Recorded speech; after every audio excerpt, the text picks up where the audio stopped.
Hello, my name is Miro Peters, and I translate how technology actually shapes business reality. Most leaders think governance is a collection of policies, committees, and administrative controls, but they are usually looking at a steering group or a library of standards sitting neatly in SharePoint. If you look closely, you'll realize that isn't actually governance because it is just the documentation surrounding it. In the world of Microsoft 365, this gap matters more than ever since AI doesn't care what your policy deck says. It only works with what your environment actually allows. So here is the real problem. Oversharing has become the hidden failure pattern inside Microsoft 365. And once that pattern exists, every later investment you make in compliance, security, or Copilot becomes incredibly fragile. In this episode, I want to give you one practical framework, one executive metric, and 3 decisive moves that shift your governance from manual policing to architectural guardrails. The symptom leader's mistake for governance. The first thing most leadership teams mistake for governance is simply visible effort. They see a policy library, an approval committee, and a list of data owners, so they assume the organization is protected. They might even see sensitivity labels published in Purview or a DLP initiative sitting somewhere on the roadmap. Because all of these artifacts exist, the organization feels governed, but none of that proves control is active at the point where work actually happens. From a system perspective, a published policy and an enforced outcome are not the same thing. I see this pattern all the time where labels exist but aren't applied at scale, or DLP is scoped so narrowly that it only catches edge cases instead of normal business behavior. Owners are named on paper, yet when a file gets overshared, nobody is operationally accountable in the moment that matters. The system keeps moving while the file keeps traveling, and the governance story still sounds great in the board pack. That is the illusion. Documentation lowers your anxiety, but it does not lower your exposure. The reason is that most governance programs are built to produce visible artifacts rather than bounded behavior. A policy is visible, a committee is visible, and a quarterly review is visible, but whether sensitive data is actually constrained in the real collaboration flow is much harder to track. Controlling that flow requires architecture and automation. The system needs to make decisions before busy people do what they always do, which is choose the fastest available path to get their work done. Think about the typical cycle. A legal team drafts a classification policy, IT publishes the labels, and security finally configures the DLP. The business agrees that this makes sense, but 6 months later, that same organization still has broad internal access and no clean answer to a very simple question. Which sensitive files are actually protected right now? If leadership cannot answer that, then their governance is not real yet.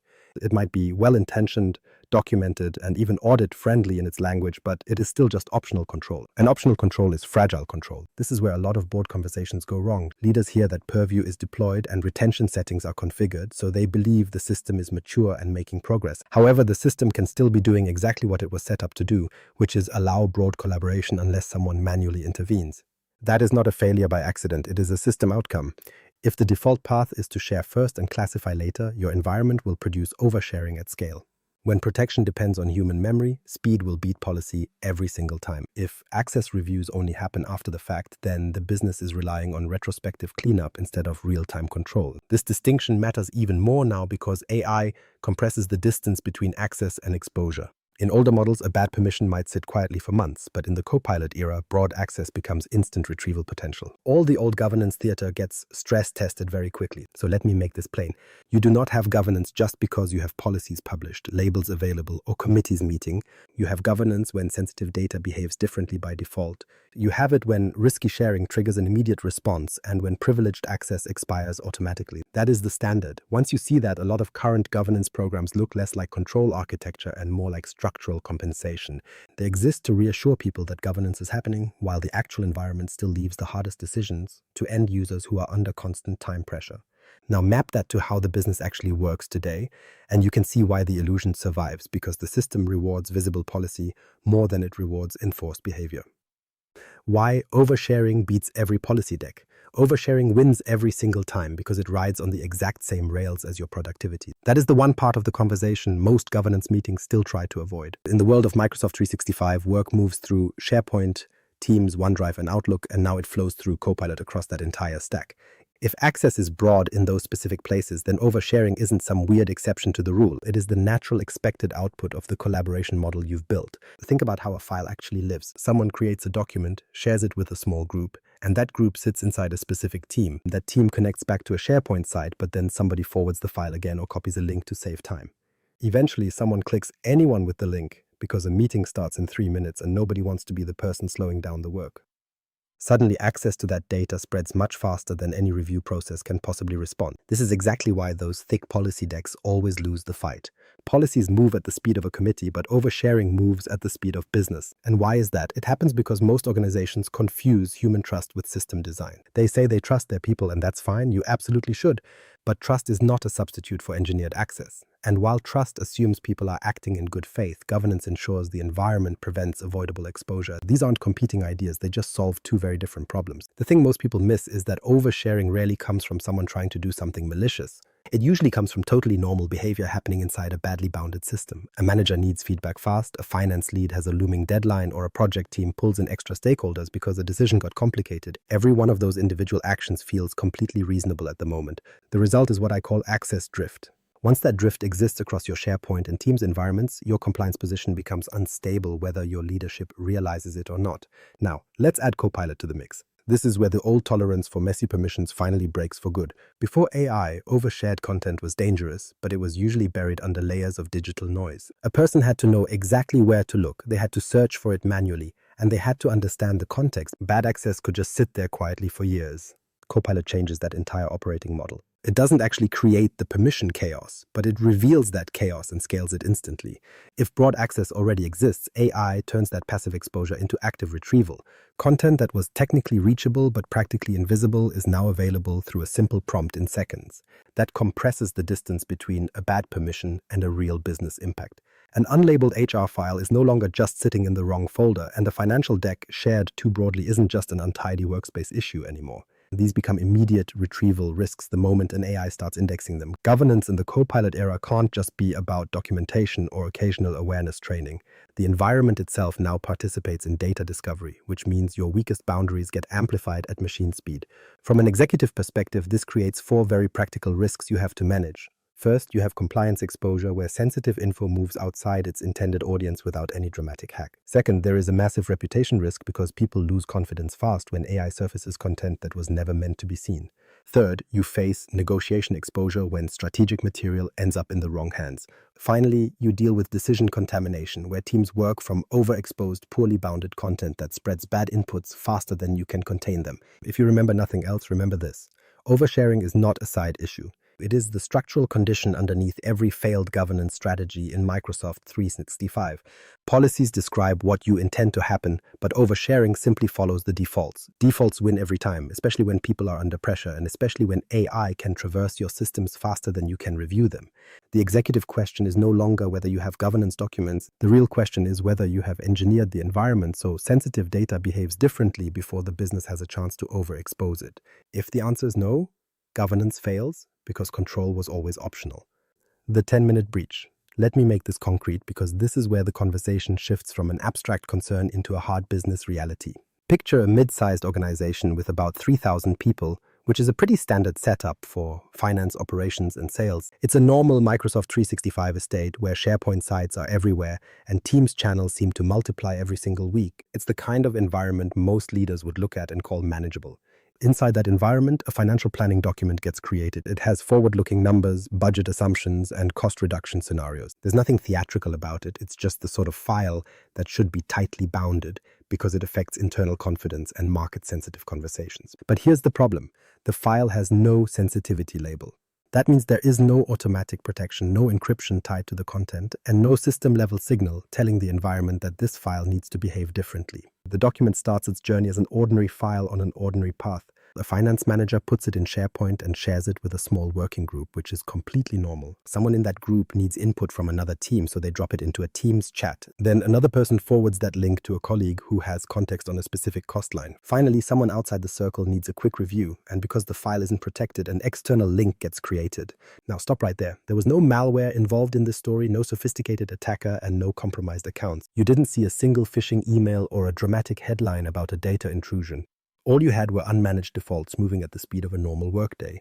In less than 10 minutes, a file that started inside a narrow planning context has crossed into totally uncontrolled territory. That is the breach. It didn't happen because a firewall failed or an advanced threat actor broke in. It happened because collaboration simply outran your governance. This clicked for me years ago when I started looking at incidents that didn't actually look like incidents at first. They just looked like busy people trying to get their jobs done. A link here, a forward there, or a quick Teams share because a meeting was starting. By the time security gets any visibility, the real problem isn't that first share, it's the way the data propagated. That is what leaders almost always underestimate.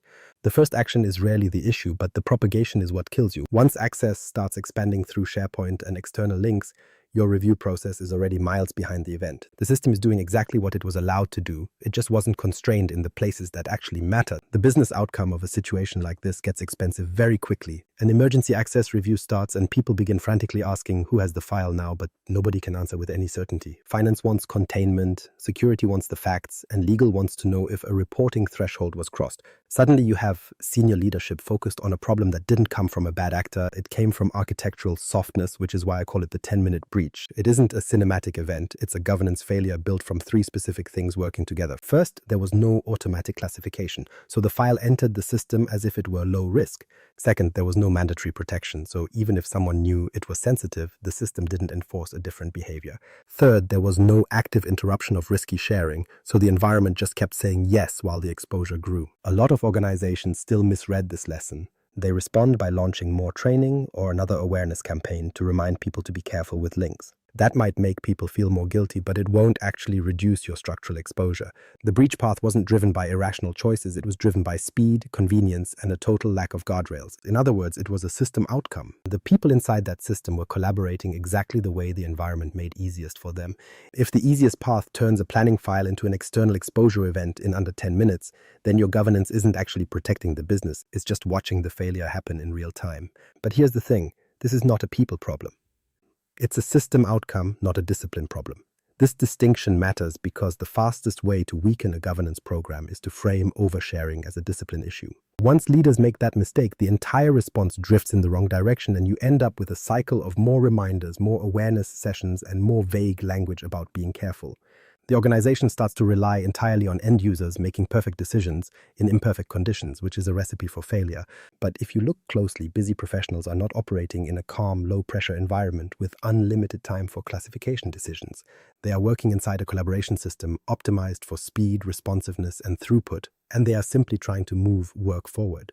They are answering messages, joining calls, sharing drafts, and pulling in stakeholders to clear blockers. When the safe path adds friction and the risky path removes it, the system has already chosen the outcome, and the people inside are just following the path of least resistance. And why is that? It's because behavior in digital work is heavily shaped by the environment rather than individual intent. If a file can be shared in one click, it will be, and if a label requires extra judgment under time pressure, it will often be skipped. When access stays open unless someone manually restricts it, then broad access becomes the default operating condition for the entire company. That is not a moral failure on the part of the employee, but rather a structural failure of the system itself. I think this is one of the most useful shifts leaders can make. We need to stop asking why people weren't more careful and start asking what the environment made easy, because the system is doing exactly what it was designed to do.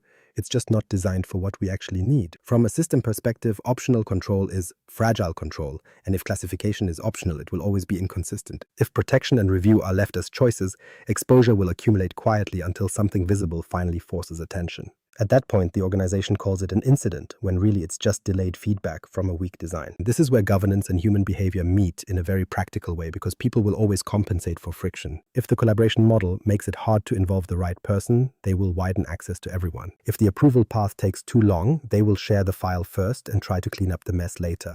When secure handling takes more effort than open handling, then open handling becomes the default under business pressure. That's not because people don't care about security, but because they are structurally compensating for a system that puts speed on one side and safety on the other. Once you see that reality, a lot of so-called user error starts to look different. What appears to be carelessness is often the predictable output of poor control placement, and what looks like non-compliance is usually just work trying to keep moving through badly designed boundaries. What we often label as a training problem is actually an architecture problem, and that distinction changes everything. Because if the root issue is architecture, then the solution cannot be more dependence on human discipline. You need guardrails at the point of action, and you need the system to reduce the decision burden exactly where the risky decision would otherwise happen. That means the file should not rely on a person's memory to become protected, and the sharing event should not rely on personal caution to stay safe. The privileged role should not stay active just because nobody got around to removing it, which means control has to move closer to the moment of execution. It must be embedded, enforced, and measurable. That's the shift we need. This is where governance becomes more mature because we stop treating people as the primary control surface. People and training certainly matter, but none of those should carry the main load in a high-speed collaboration environment. The main load has to sit in the design, the defaults, and the automated boundaries that provide real-time interruption when behavior crosses a risk threshold. So if you want the short version, it's this. Behavior wasn't driven by negligence, it was driven by the environment. The environment made oversharing easy, protection inconsistent, and review too late. That is why the same patterns keep repeating across different teams and different business units regardless of who is involved. The common factor is not individual discipline, but a shared architecture. Once leaders understand that, governance stops sounding like policing and starts sounding like what it really is, operational design. Which brings me to the framework leaders actually need. The framework in one sentence. So what does working governance look like once we strip away the theater? In one sentence, governance only works when it is embedded, enforced, and measurable. That is the framework. It is simple enough to say in a leadership meeting, yet it is strong enough to test against the messy reality of daily work. And why does this matter? Because most Microsoft 365 governance programs fail on one of those three conditions. Sometimes governance is not embedded, meaning it sits outside the flow of work as guidance or training. People have to stop what they're doing, remember a rule, and then try to apply it under pressure. That is not a control. That is just hope wrapped in documentation. In other cases, governance is embedded a little, but it is not enforced. A label might be available, but it's optional, or a sharing rule exists only as a recommendation that can be ignored. A privileged role can be reviewed, but it still stays permanently assigned to the user. In that model, the system suggests good behavior, but does not require it, and the business learns very quickly that convenience can still override policy. And sometimes governance is embedded and enforced in parts, but it is not measurable. Leaders hear that controls are in place, but they cannot see whether those controls are actually shaping outcomes. They know how many policies were published and how many workshops were run, but they cannot answer the harder question of whether sensitive data is materially better protected than it was 90 days ago. If you can't measure that, then you can't govern it. So let me break the framework down the way I'd explain it to an executive team. Embedded means governance lives inside the collaboration, not beside it. It lives inside the file, the share action, the access request, and the admin elevation path. The control shows up where the risk happens, not 3 meetings later in a review forum. From a business perspective, this is what removes decision drag. The system does more of the thinking up front, so the people inside the system don't have to improvise safety every time work speeds up. Enforced means the environment produces a bounded outcome even when nobody is being especially careful. That's the real test. If a financial file is sensitive, protection should follow automatically, and if someone tries to share regulated content the wrong way, the system should interrupt them. If an admin needs elevated rights, those rights should expire on their own. Enforcement is what turns policy intent into system behavior. Without it, governance is still just interpretation, and interpretation does not scale well in a large tenant with constant business pressure. Then we get to measurable. This is where a lot of governance programs become vague because measurement exposes whether the architecture is real or just decorative. Measurable means leadership can track 1 or 2 indicators that reflect actual control maturity rather than just activity volume. It's not about how many labels exist or how many policies were named, but whether the environment is reliably identifying, protecting, and containing sensitive information. This clicked for me when I realized most governance reporting is really just comfort reporting. It shows motion, but it does not always show control. So if you remember nothing else, remember the framework this way. Embedded answers whether control shows up where work happens. Enforced answers whether the system makes the risky path harder. Measurable answers whether leadership can see if exposure is actually going down. When all 3 are present, governance stops being a side program and starts becoming an operating model. And that is the shift leaders need now, especially in the AI era, because Copilot readiness, compliance readiness, and governance readiness are no longer separate conversations. They collapse into one business reality. Either your environment can apply boundaries at scale, or it cannot. So before we go into the 3 decisive moves, we need one metric that makes this framework visible. Because without that, governance stays abstract, and abstract governance is where the illusion survives. The one metric that cuts through the noise. If leadership needs one single metric to cut through the noise, this is it, the percentage of sensitive data that is correctly labeled and protected. We don't need to track how many policies were published this year, nor do we need to count the number of labels sitting in a menu or the mountain of alerts hitting the security desk. The only number that actually defines your posture is the percentage of high-risk information that the system can actually identify and defend. This metric matters because it reveals whether your governance exists at the point where business risk lives. If your most critical intellectual property is still moving through Microsoft 365 as ordinary neutral content, then your governance strategy is mostly just a narrative. It might sound mature during a board meeting and the team might look incredibly busy, but the protection isn't yet structurally real. This is the specific data point that connects compliance, security, and AI readiness into a single line of executive trust. When a document is sensitive and carries the correct label, the system finally has the context it needs to take action. It can encrypt the file, restrict who can see the link, or trigger a DLP rule to stop it from leaving the tenant. That label also shapes how Copilot interacts with the data and preserves an evidence trail that leadership can actually defend if things go wrong later. But when that same data is sensitive and remains unlabeled, every control you try to apply later becomes weaker, slower, and essentially optional. I focus on this metric because it doesn't measure intent or awareness training. It measures whether your environment is smart enough to recognize business-critical content and govern it without a human having to remember a manual step. To translate this for an executive audience, the reality is simple. If you cannot identify your sensitive data and you don't know if it's protected, you do not have governance. You have tool potential and some nice policy language, and you might even have some partial control in a few isolated folders. But you do not have governance as a functional operating reality. This is exactly where most reporting goes off the rails because organizations love to report on activity. It is much easier to count how many labels were created, how many users sat through a PowerPoint training, or how many review meetings the committee held this quarter. Those numbers might show you how much effort the team is putting in, but they don't tell you if your high-risk data estate is actually getting any safer. This metric changes that. Once you start tracking correctly labeled and protected data over time, you can see if the system is actually getting stronger. It reveals whether you are building structural resilience or if the organization is just producing governance theater at scale. Now, leadership will still want a few supporting indicators to round out the picture, and I usually keep 3 specific ones nearby. I look at the time it takes to revoke access, the percentage of privileged roles managed under privileged identity management, and the level of external sharing exposure in high-risk areas. These are important because they show if your identity and sharing controls are supporting the same model, but they are still just supporting actors. The core metric has to be the one that tells you if the content itself is governable. At the end of the day, the content is what the business is actually trying to protect from a breach or a leak. This becomes even more critical in the Copilot era because AI does not read your governance charter or care about your mission statement. AI operates strictly against permissions, labels, and the content paths you've made available. If your sensitive data is unlabeled or protected inconsistently, your Copilot readiness is mostly just aspirational. You can buy the licenses and run the pilots, but the environment underneath is still exposing data boundaries that were never properly defined in the first place. That is why this single metric is far more strategic than it looks on a spreadsheet. It isn't just a compliance check, it's a resilience number that tells you if your environment can tell the difference between a casual chat and a high-consequence information flow. From a board-level perspective, that is the only question that really matters.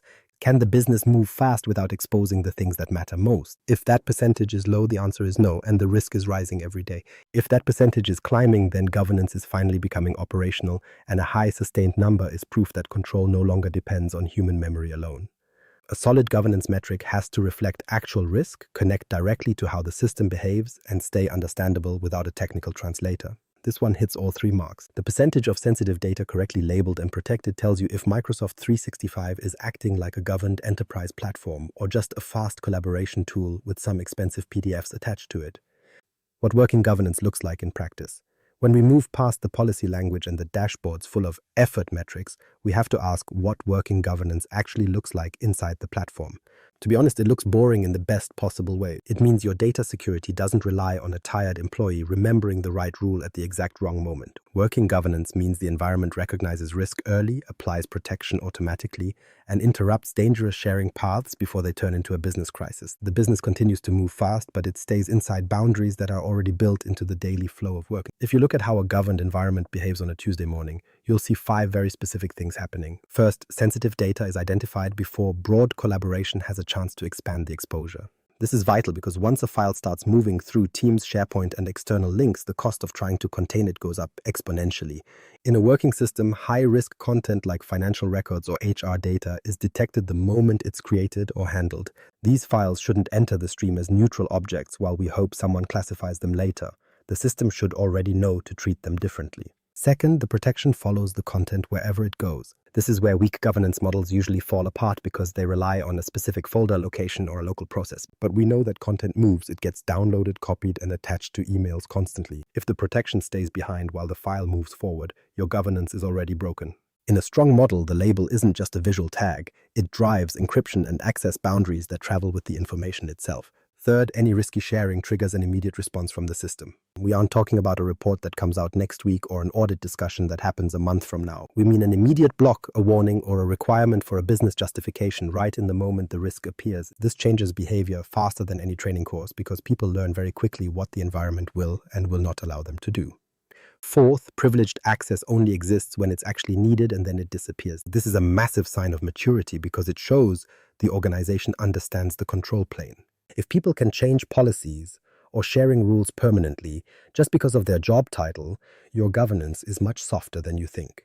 In a better design, privilege is temporary, approved, and tied to a specific task rather than identity, prestige, or operational habit. Fifth, ownership becomes a functional reality instead of just a slide in a deck.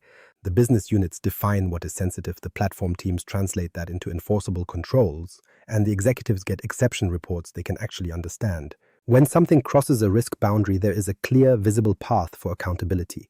That is what makes ownership actually hold up under the pressure of a deadline. When you put these 5 behaviors together, the business outcome is actually quite surprising. Work gets faster, not slower. When boundaries are automatic, fewer decisions have to be escalated to a manager and fewer files need emergency security reviews. People stop asking if they are allowed to share something because the environment provides the answer for them in real time. Governance stops being the friction we add after the fact and starts acting like the structural support built into the platform.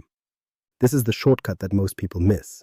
Strong governance isn't the enemy of productivity, but weak governance definitely is. Weak systems create rework, uncertainty, and executive surprises, while strong governance makes the entire collaboration model predictable. If you want a clear picture of what good looks like, it's this. Sensitive data is caught early, protection stays with the file, and risky sharing is stopped instantly. Privileged access is never permanent, and ownership actually changes how the system behaves. That is what working governance looks like. Not more meetings or thicker policy decks, but an environment where the secure path is simply the normal path. Move 1. Auto-label before the business has to think. The first move is simple. You need to auto-label your data before the business even has a chance to think about it. Why do we start here? It's because classification is the hinge point for your entire security architecture.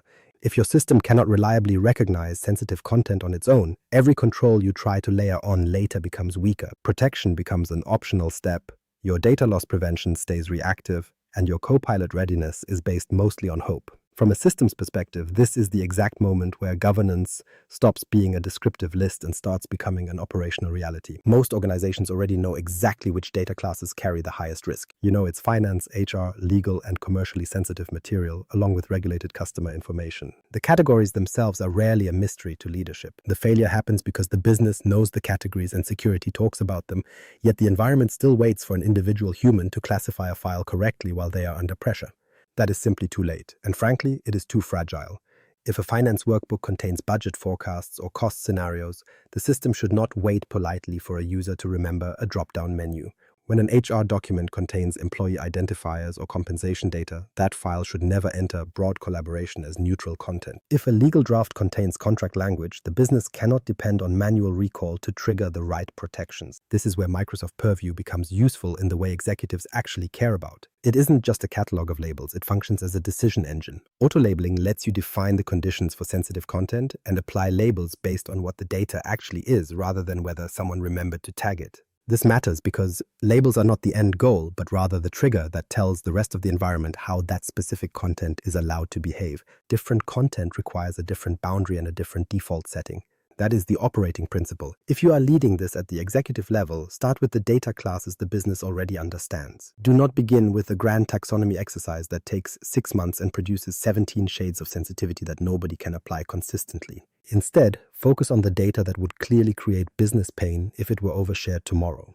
You might start with financial planning, HR records, and legal documents, or perhaps board materials and pricing models. The point here is not theoretical completeness, but rather enforceable clarity for the system. Once those categories are clear, you can finally shift the burden from human memory to system behavior. This is the part most governance programs miss because they treat labels as awareness tools or nice pieces of metadata. In a serious governance model, the label is not decoration, it is the very first control signal. It tells Microsoft 365 that this specific content requires a different path with more restriction and more scrutiny. If that signal is missing on high-risk information, the rest of the platform has far less to work with. Let me make the executive principle plain. No label should mean no broad exposure for sensitive content. That one rule changes your security posture immediately. The system is no longer asking every user to make a governance decision from scratch every time they hit save. It is deciding upfront that certain information classes must enter the collaboration stream with protection logic already attached. This is where governance starts deciding instead of asking. Practically, this means leadership should mandate auto-labeling for a small number of high-risk classes first before trying to expand.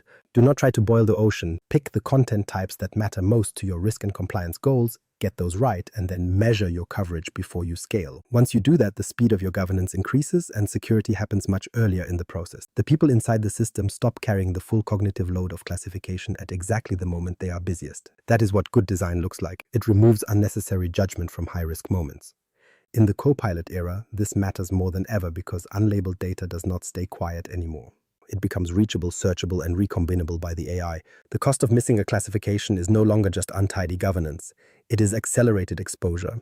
If you remember nothing else from this first move, remember that manual labeling can support governance, but it cannot carry it at scale. Auto-labeling is where the platform starts participating in the control of your data. Once classification becomes real, your protection can finally become real too. Move 1 expanded, mandatory protection, not optional handling. Once your classification becomes real, the next question is obvious. What actually happens after the label is applied? This is where a lot of programs stall out. They get excited that labels exist and that dashboards are showing high adoption rates, but if the label does not trigger mandatory protection, you've only improved visibility without materially improving control.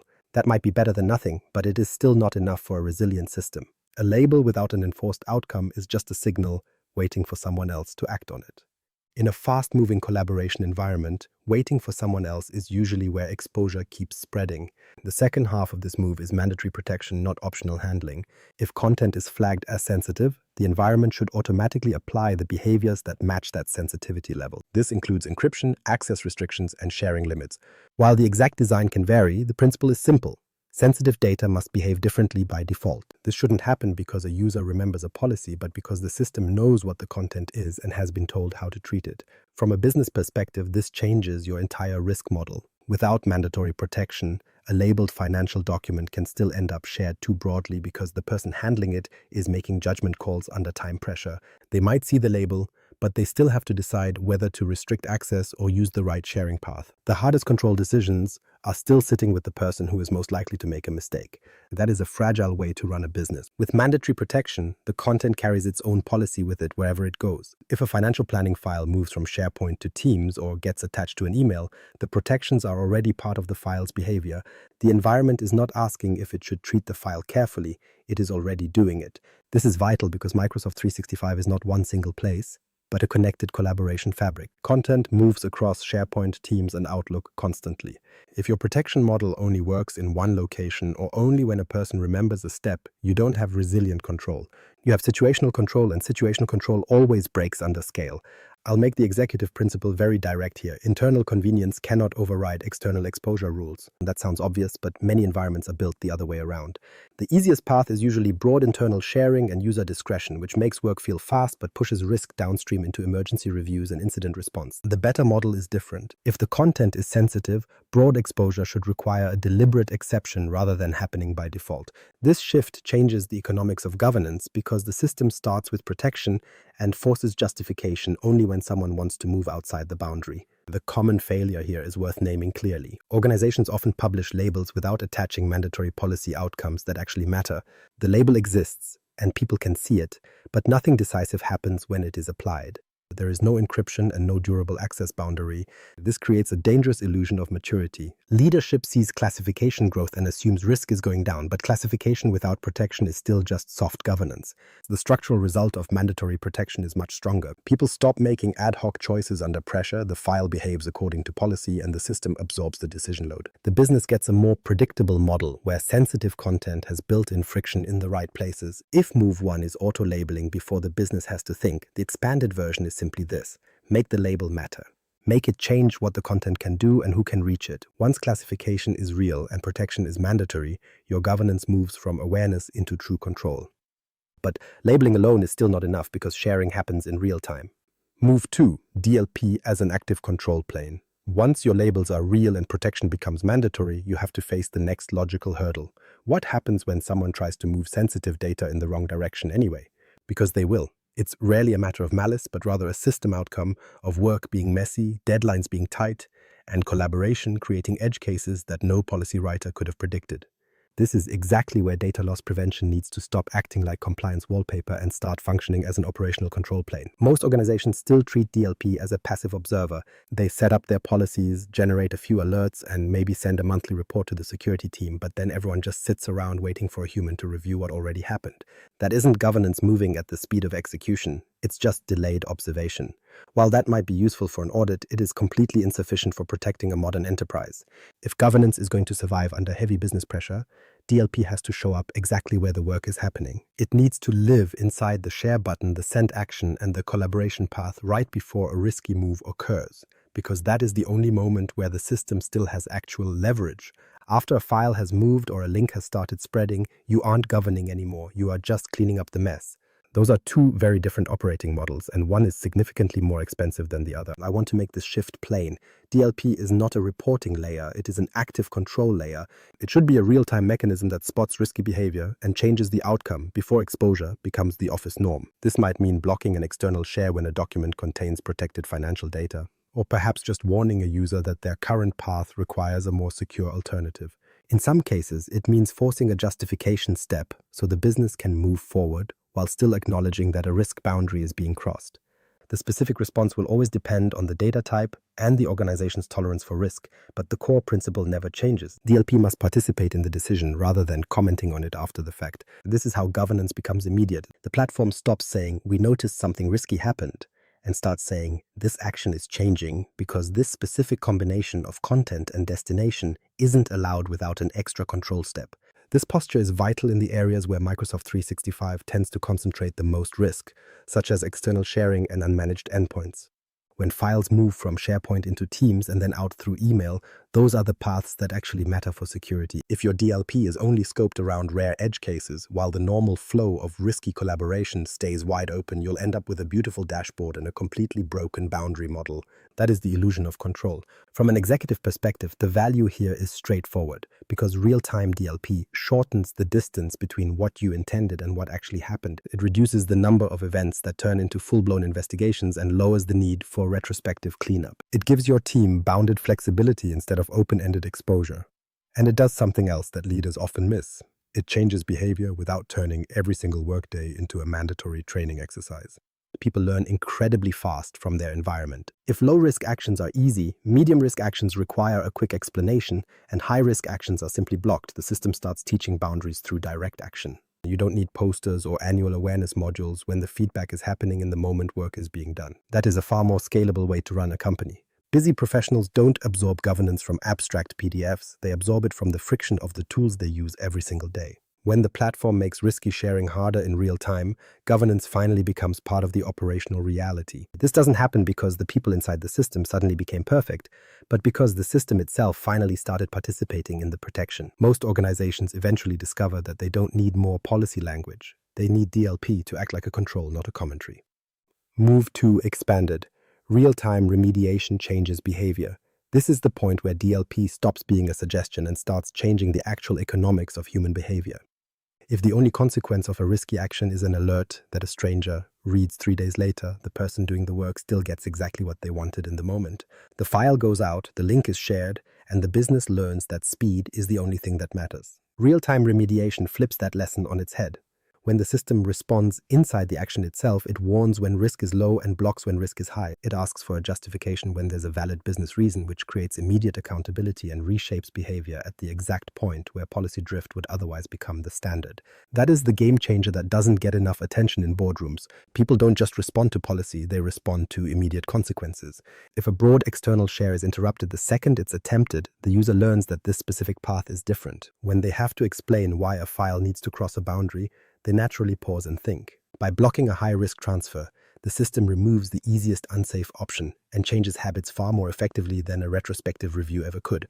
This works because remediation changes the friction of the workflow. The low-risk path stays fast, The medium risk path slows down to become visible, and the high risk path becomes impossible. That is what good governance looks like. It shouldn't shut down work, but it should reprice risky behavior so the business can keep moving without dumping risk into someone else's cleanup queue. To keep the practical model simple, warn for low risk, block for high risk, and require justification for everything in between. That combination gives your governance program something it's likely missing, which is a sense of proportion. Not every event needs a hard stop, and not every event should pass through freely. The system should respond based on the sensitivity of the content and the context of the destination. This is how you make governance feel credible to your staff instead of just feeling clumsy and restrictive. Justification paths are incredibly useful here, not because we want more digital paperwork, but because we want structured exceptions without losing control. Sometimes a team member really does have a legitimate reason to share sensitive info in an unusual way, and the answer shouldn't always be a flat no. However, that exception must be explicit and attributable, so we know who did it and why they believed it was necessary. This creates accountability without forcing every single edge case into a slow IT ticket queue. I've seen too many organizations create a false choice between total freedom and total lockdown, but that isn't how mature systems work. Mature governance allows the system to handle the first decision and route the exceptions, leaving the humans to deal only with the cases that genuinely require judgment. This reduces the volume of incidents that only become visible after the data has already leaked. From a systems perspective, remediation is the bridge that closes the loop between what the policy says and what the user does. Without it, you're just publishing standards and hoping people follow them. With it, the platform enforces the boundary and records the path taken when the business needs to cross it. In the era of Copilot, this speed is more important than ever. Once content is broadly accessible, AI can surface it much faster than any governance team can investigate why it was shared in the first place. Remediation has to happen early while the system still has leverage, not later when you're already in containment mode. Real-time remediation changes behavior because it changes the path, ensuring that the system warns or blocks before exposure becomes a routine part of the day.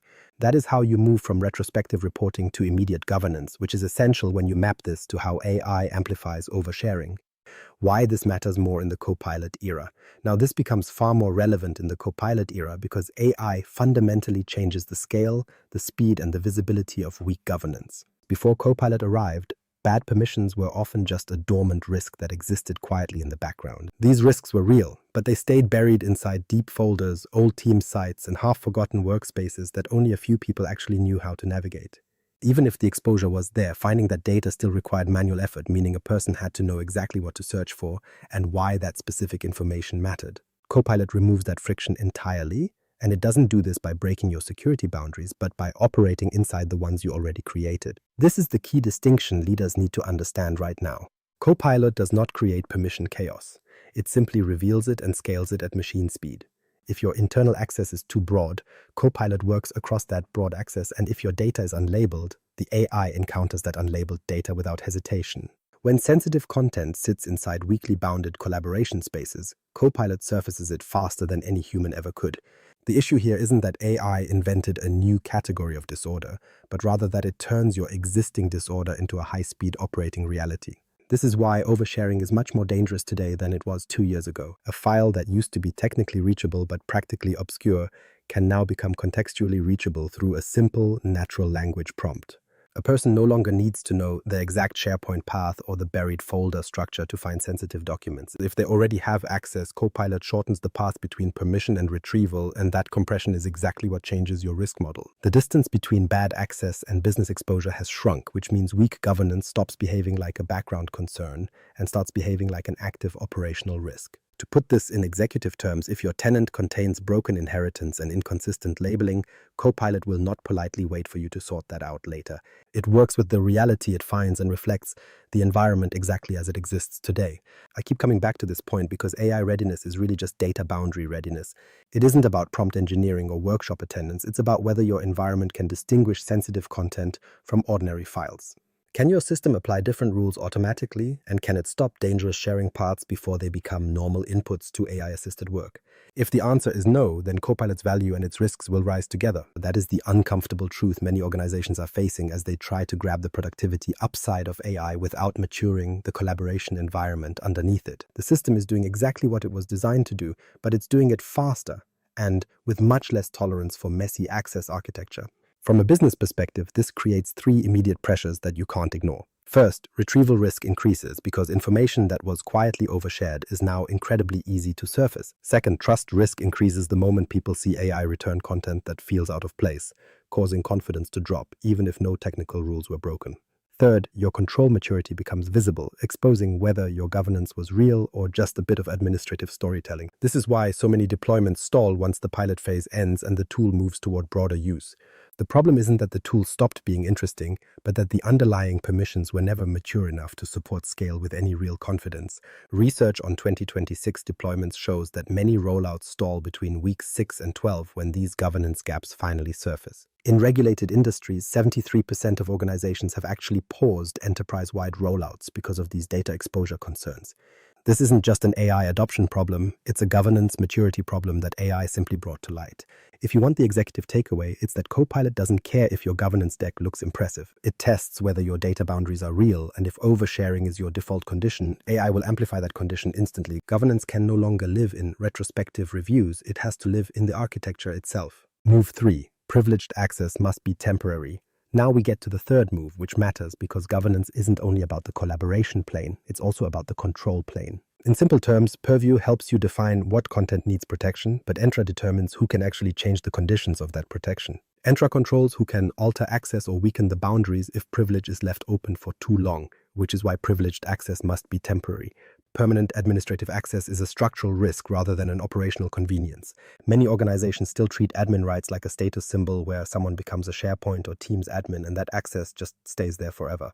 Day after day and month after month, that standing access sits quietly in the environment without any active task or current justification to back it up. From a system perspective, that isn't just unrealistic, it's fragile. It creates silent exposure around the very people who have the power to change labels, policies, and enforcement conditions. If those rights are always available, then your control layer is much softer than leadership likely assumes. I frame identity as the control plane of governance because if the wrong person gets too much privilege, the system can be changed faster than you can explain what happened. A strong data governance model sitting on top of weak admin discipline is still a weak system. The principle here is simple. Privileged access should exist for specific tasks, not for professional status. That means using just-in-time access and time-bound elevation with approvals required for sensitive roles. You need an audit trail that shows exactly who activated what, when they did it, and how long they had that power. This is where Entra-privileged identity management becomes strategically important for a business. It isn't just another checkbox tool. It changes the default setting of your organization from standing power to temporary capability. Instead of saying certain people permanently hold the keys, the system says they can request the keys for a valid reason, and those keys expire when the job is done. That one design choice reduces your standing exposure immediately, which is vital in an era where the ways your environment can be shaped are growing constantly. With more data paths and more agent behaviors, the opportunities for misconfiguration are higher than ever before. If the people governing those layers hold permanent access by default, the business carries invisible administrative risk every single hour of the day. That isn't resilience, it's just accumulated convenience. And convenience at the control plane becomes very expensive when something goes wrong. No permanent privilege should be a leadership principle, not just a technical preference. The people who can change your governance settings are effectively operating your business boundary system, and if that access is persistent, every downstream protection depends entirely on hope. This also improves accountability because when privilege is activated temporarily and reviewed automatically, the organization gets much cleaner evidence for audits. You know exactly who had elevated access and for what specific window of time, which improves your investigation capabilities without slowing down serious work. Most people miss the fact that temporary privilege isn't about a lack of trust. It's about structural resilience. We are removing the single point of failure, where one overprivileged account or one rushed change can quietly weaken the entire control environment. If Move 1 makes classification real and Move 2 makes sharing controls immediate, then Move 3 protects the layer that governs both of them. Governance simply does not hold if the control plane stays permanently exposed to risk. Once you start seeing privilege as something temporary, the rest of your identity strategy starts to look very different. Move 3 expanded, identity guardrails. Protect the control plane. Now let's take that logic one step further, because while temporary privilege is the core principle, identity guardrails are the actual mechanism that makes that principle hold up under pressure. This matters more than most leadership teams realize. When we talk about Microsoft 365 governance, a lot of attention goes to content sharing and compliance settings, which is fair enough since that is where the business feels the risk first. However, the people who can change those settings sit one layer above that experience and operate the control plane. They can alter labels, change DLP behavior, relax sharing boundaries, or modify policy scope at will. If that layer is weak, then the rest of your governance stack is standing on soft ground. From a business perspective, the control plane must be harder to reach than the collaboration plane. That should be the rule. It shouldn't be equally easy to access, and it certainly shouldn't be broadly persistent. It has to be harder to reach because the impact of a failure there is fundamentally different. A sharing mistake inside a collaboration tool might expose one file or one conversation, but a compromise in the control plane can weaken the security conditions for thousands of files and whole classes of access at once. This is not just a matter of admin hygiene, it is a matter of leverage. Leverage without strong guardrails becomes a structural weakness very quickly. This is why Entra guardrails are so vital to the framework. Privileged identity management is part of it, but the deeper design logic is about who can reach high-impact capability, under what conditions they can do it, and what evidence they provide. That is the maturity shift we are looking for. It's not about who has the title, it's about who has the path and what controls are on that path. If an identity can alter governance settings without friction, review, or expiry, then your environment is carrying silent exposure around the very people who administer it. That is the single point of failure leaders keep underestimating. It might be one permanently privileged account, one stale assignment nobody reviewed, or one admin identity that has accumulated more access than anyone intended. When a session like that is compromised, the boundary system itself is at risk. The reason this works as a leadership principle is simple. We already accept that sensitive data needs stronger handling. Why would the identities that govern that handling have weaker discipline than the data itself? They shouldn't, yet that is the architectural inconsistency many organizations are still living with today. Good governance cannot survive the gap between strong policy language and weak control plane access for long. So what do identity guardrails look like in practice? Privileged roles move under PM, activation becomes time-bound, and higher impact roles require actual approval. Administrative activity leaves a clear audit trail, and high-impact assignments get reviewed with more discipline than ordinary access. This reduces standing exposure while clarifying accountability. The organization stops guessing who could have changed a setting and starts seeing who actually did, which matters for investigations and audit defensibility. I'd still keep one supporting metric visible here, the percentage of privileged roles under PM. This reveals whether the organization is serious about protecting the control plane or still treating privilege as an operational convenience.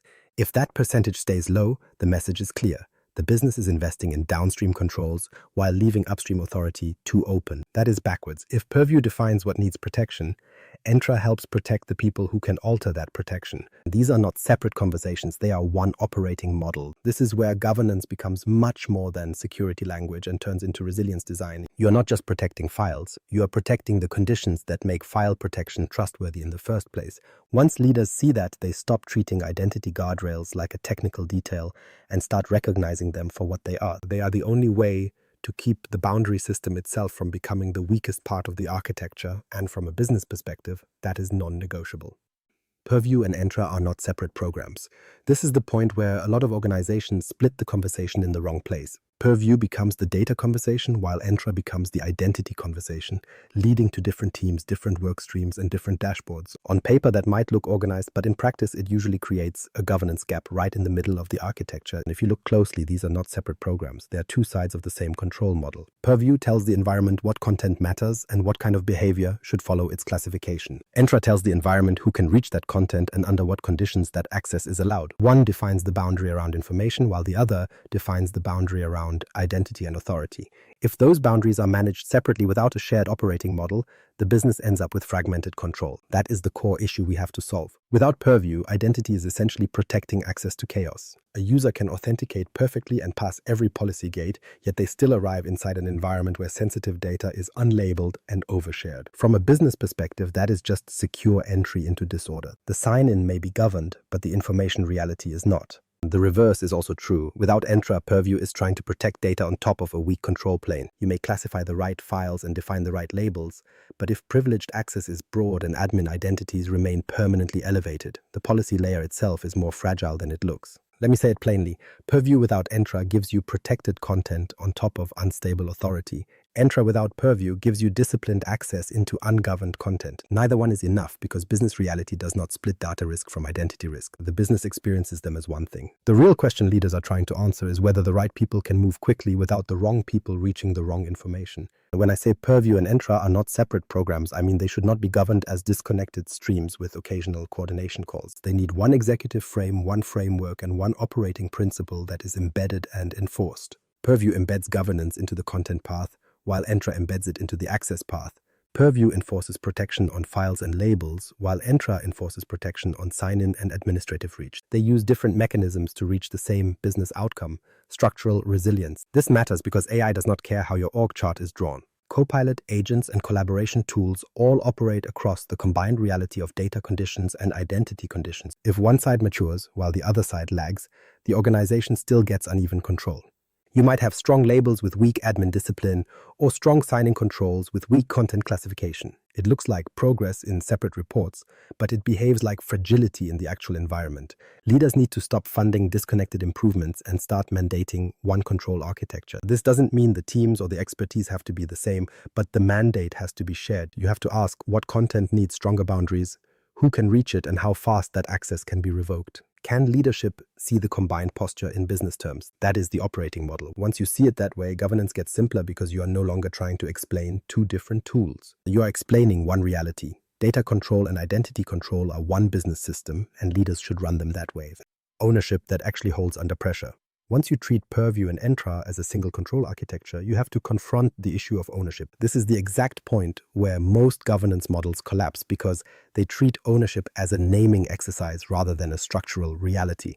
From a systems perspective, naming a person on a slide is not the same thing as creating accountability, and true ownership only exists when it actually changes how people behave or make decisions when the pressure is on. That is the real test of your design. It doesn't matter if a role exists in a PDF or if a steering committee spent weeks perfecting a RASI chart. What actually happens on a Friday afternoon when a high-risk sharing exception pops up? The business unit is screaming for speed and security is pleading for caution. In those moments when nobody wants to be the one to block a deal, fake ownership disappears instantly. To fix this, we need to keep the structure simple by recognizing three distinct types of ownership. First, you have policy ownership. Then you have platform ownership. Finally, you have business data ownership. If you let these three roles collapse into one generic idea that IT owns governance, you've created a massive single point of failure. IT ends up forced to make risk decisions they aren't qualified to define, while business teams assume someone else is handling the logic. And executives only step in once a problem becomes too loud to ignore. That isn't governance, it's just deferred accountability. Policy ownership is strictly about defining the rules of the road, which means deciding what counts as sensitive and what the boundaries for acceptable use should be. This role cannot sit with the platform team alone because they don't own the business consequences when a pricing file leaks or an HR record is exposed.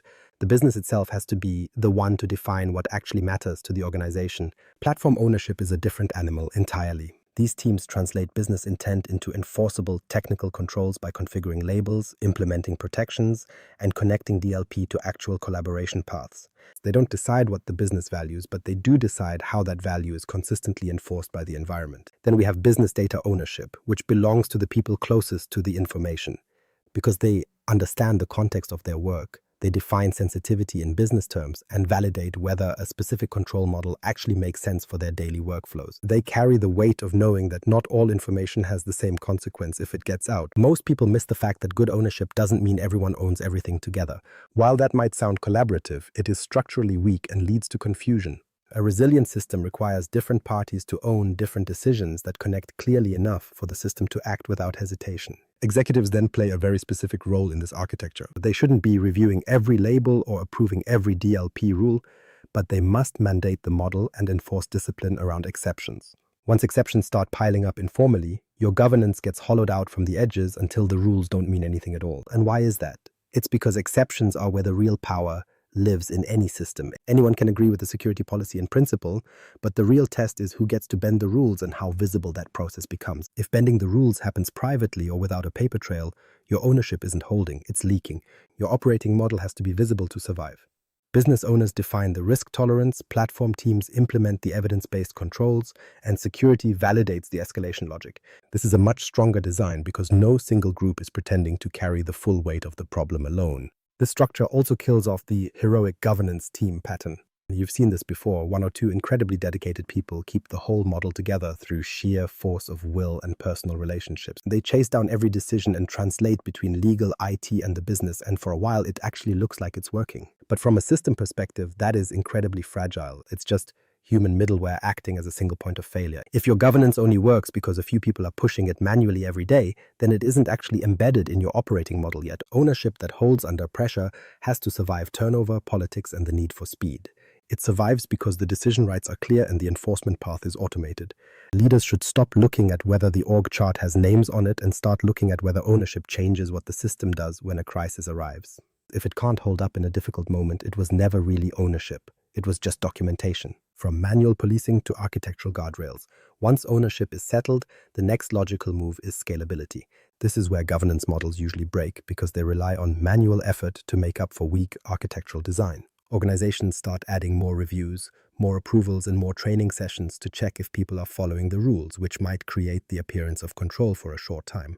However, that doesn't create structural resilience. It creates structural compensation. When a system is weak, people have to work twice as hard just to keep it from failing, which is expensive, slow, and impossible to scale. Manual policing isn't a sign of maturity. It's usually evidence that your governance hasn't been built into the architecture yet. If a safe outcome depends on a human noticing a mistake or chasing an escalation after the fact, you are still relying on effort instead of environment. Training still has a role to play, but it should sit on top of good defaults rather than trying to replace them. Many organizations get this backward by launching massive awareness campaigns and asking people to classify data better or share more carefully. If the digital environment still makes the unsafe path easier than the safe one, your training is fighting the design. And in that fight, design wins every single time. Busy professionals don't choose risky paths because they want to cause a breach. They choose them because they are the paths of least friction. If secure sharing requires 6 clicks and broad sharing only takes 1, the environment has already decided what most people will do. That isn't a personal failing, it's a system outcome. This is why architectural guardrails are so vital. A policy tells people what they should do, but a guardrail changes what they can do by making the secure path the normal path. It makes the risky path slower, more visible, or impossible without a formal exception. This is how you shift from heroic governance to something that actually scales. In practice, this means moving away from manual approval loops for low-risk work and toward automated classification. It means protection is attached by default, and DLP interrupts risky actions while they are happening.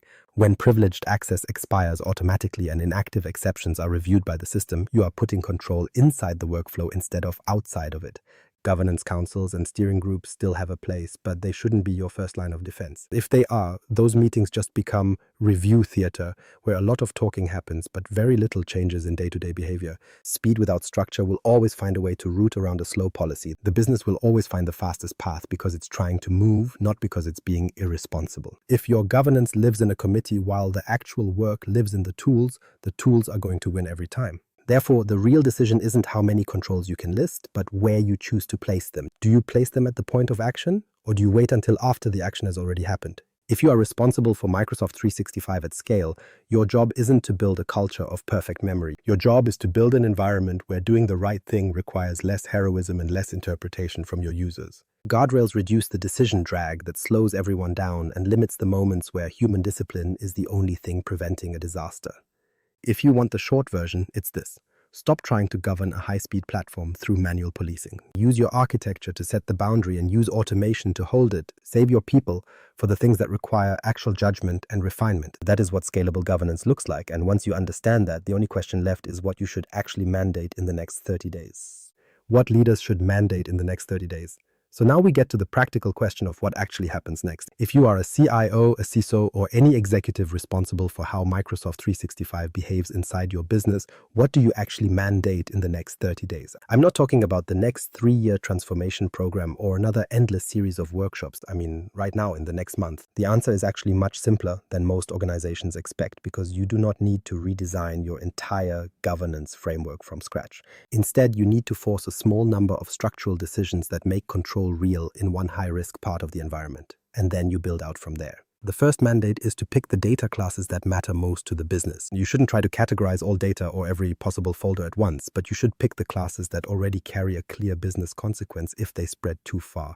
Think about finance, HR, legal, or perhaps your board papers and pricing material. The point is to start where the organization already understands the stakes, because if leadership cannot name those first high-risk data classes, then your governance is still far too abstract to be effective. The second mandate is to baseline the metric immediately. You need to know exactly what percentage of your sensitive data is correctly labeled and protected right now. That number needs to become visible today, because if that figure is unknown, then Governance is just a conversation happening without any evidence. Once you baseline that metric, you give the organization something much more useful than a maturity narrative, and you finally have a measurable exposure gap to close. This is where the conversation finally gets honest. Now you can see whether labels exist but are never applied, or whether protection exists but is not actually attached to the files. You can see whether risky content is still entering your collaboration spaces as ordinary, unprotected content. From a leadership perspective, that one metric connects risk, AI readiness, and operational trust in a way that almost every other governance dashboard fails to do. Third, you must mandate auto-labeling and mandatory protection for those first high-risk classes. These two things have to happen together, because if you auto-label without enforcing protection, you improve visibility without actually changing your exposure. If you publish protection logic without reliable classification, the policy never activates consistently enough to matter. The instruction should be plain. For the first high-risk classes, the system must classify and protect by default. You cannot have manual dependency as your main control, and you cannot allow broad exposure before the system even knows what the content is.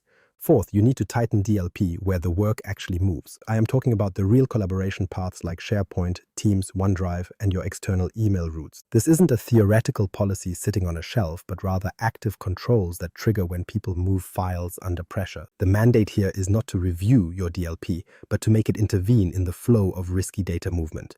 You should warn the user where the risk is lower, block the action where the risk is higher, and require a justification where a bounded exception might be valid. That turns DLP from a background commentary into actual operational governance. Fifth, move your privileged roles under PM with approval and expiry requirements. This cannot be an eventually project. It needs to happen now. If permanent admin access is still the norm in your tenant, then your control plane is far more exposed than your leadership narrative suggests. You don't need to start with every single role at once, but you should start with the roles that can weaken the boundary system the fastest. Put your security, compliance, and SharePoint admins behind activation limits and evidence requirements. Finally, you must require exception reporting in plain business language. This is critical because if exceptions are only reported in technical admin terms, executives will never see the pattern clearly enough to govern it. The report should explain what class of information was involved, what boundary was crossed, and who approved the risk. That is how leadership starts governing actual decisions instead of just receiving technical noise. If I were reducing all of this to one executive mandate, it would sound like this. Pick one high-risk data class, baseline the metric, and turn on auto-labeling with mandatory protection. Put DLP into the collaboration path, move privileged access behind PIM, and demand all exceptions be explained in business terms. Once you do that, governance stops being a slogan and starts becoming architecture.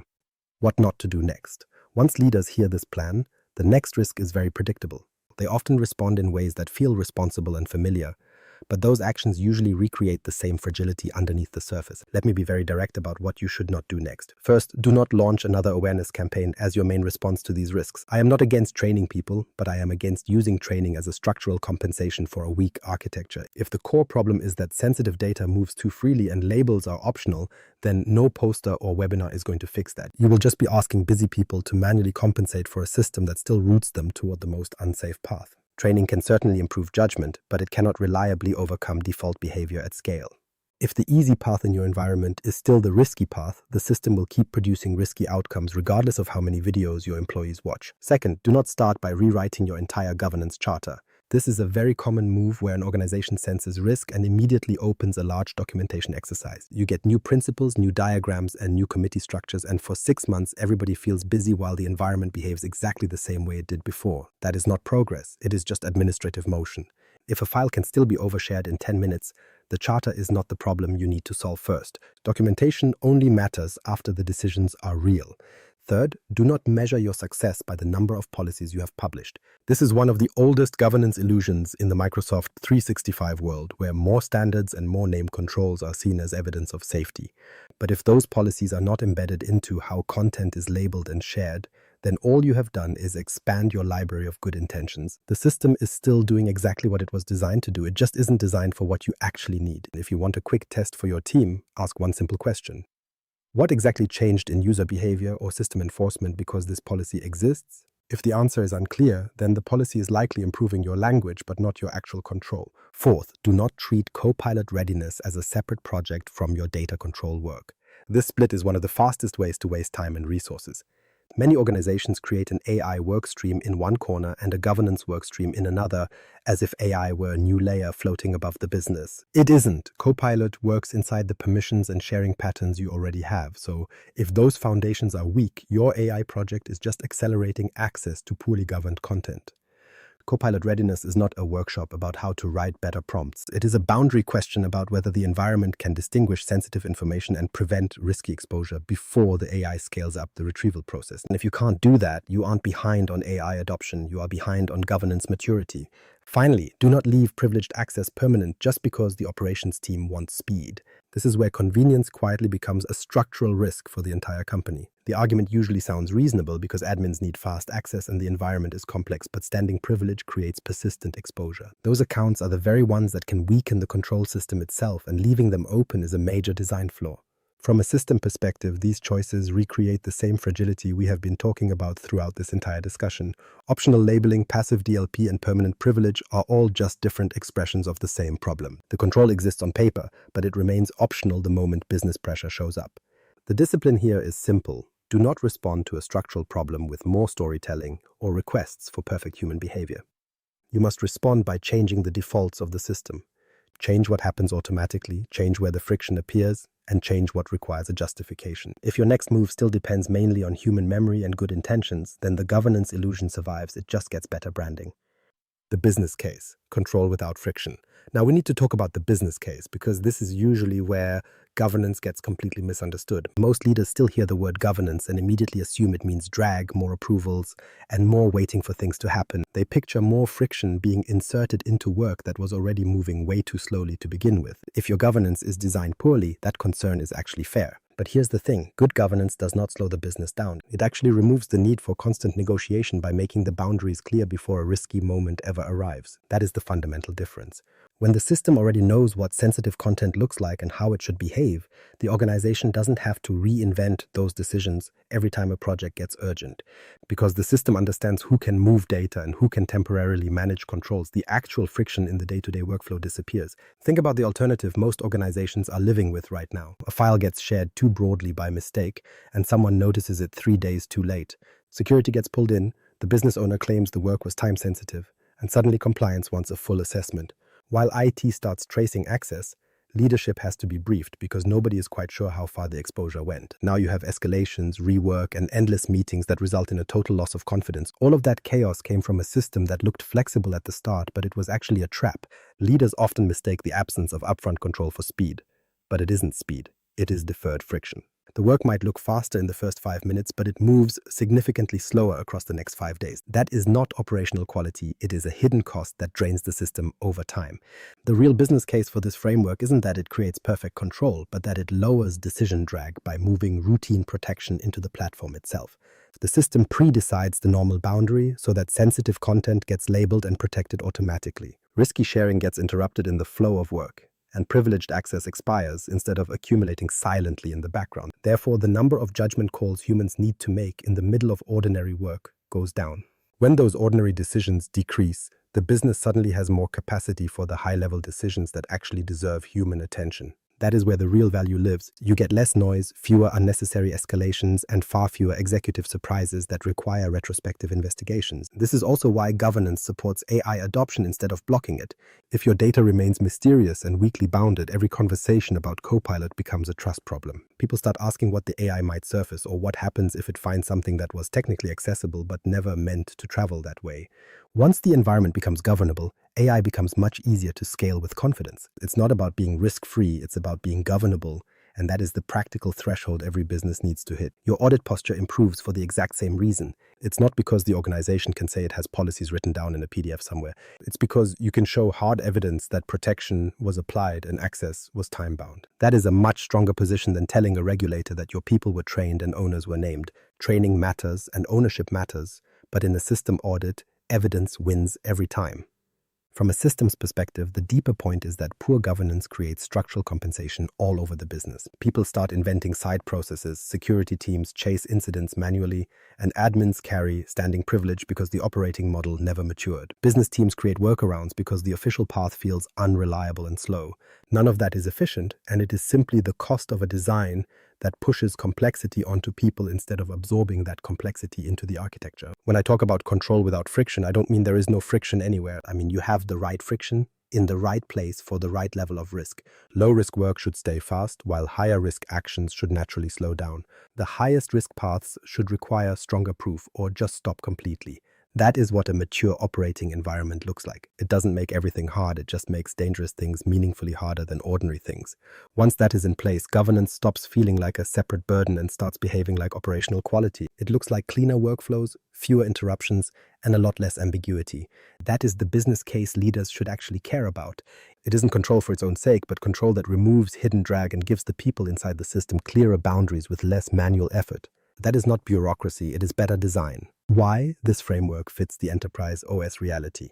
We can finally close the loop on this because the framework only makes sense if we accept one bigger shift in how we view technology. Microsoft 365 is no longer just a productivity suite, and it now behaves much more like an enterprise operating system. Once you see it that way, governance stops being a side conversation about compliance hygiene and becomes an architectural requirement. Operating systems do more than just host activity. They actively shape it. They define the defaults, determine how access works, and influence everything from coordination to failure paths. That is exactly what Microsoft 365 is doing inside your organization right now.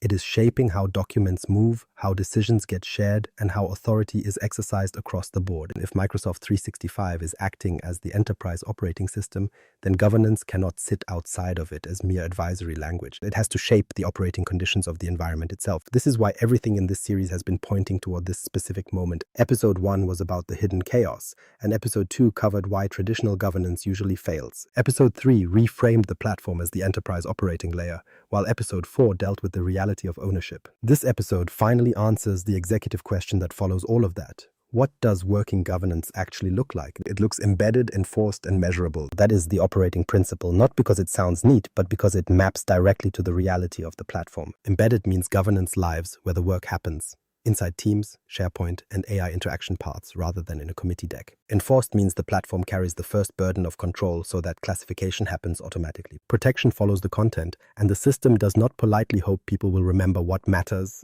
when they are under pressure. It helps them decide.